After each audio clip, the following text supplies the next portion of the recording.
All right, welcome to the video here. We're going to be taking a look at an example of adding numbers to a number line and some of the specific steps that need to be done in order to make sure it's done accurately and properly as you go through there. So you'll notice here that I have four numbers. I've got -6, 15, -12, and 7 as being four numbers that I want to put onto a number line. Not just organize them from least to greatest. That is one thing we can do as well.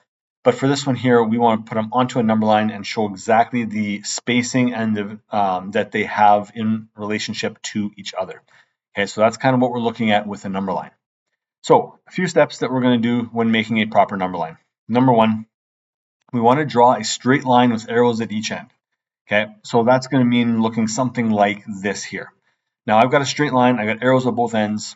Those arrows represent that this line is going to keep on going on and on and on both ways. Okay, it doesn't end. Okay, numbers don't end, they keep going to infinity and negative infinity. So therefore, that line keeps on going.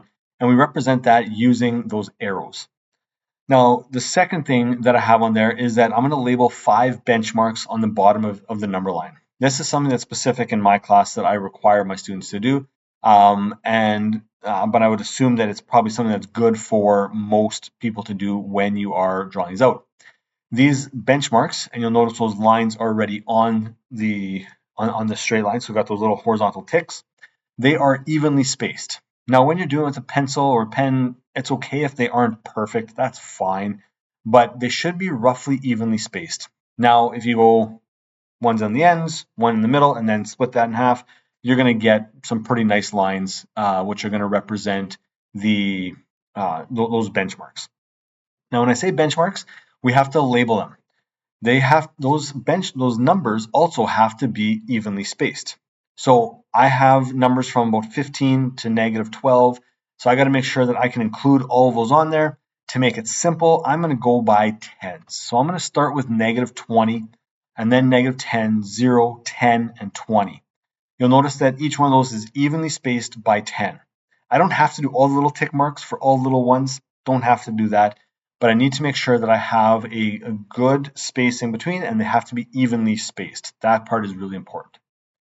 Once we have this, we have our number line, we have our benchmarks. Now we can place the given values on the top of the number line, and I'm going to ask that you put an arrow showing the exact location.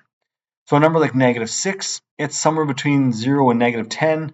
Well, I'm going to put it right there. That's, I would say, really close to -6. It may not be exact, but it's very close. And that arrow shows exactly where it is.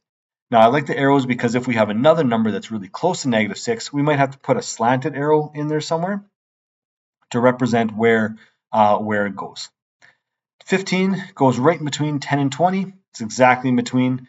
So it should be very, very close to that.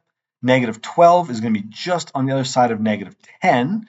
Okay, not too close to -20. It's got to be closer to -10. Again, try to be as accurate as possible. And then 7 is going to slide in right there.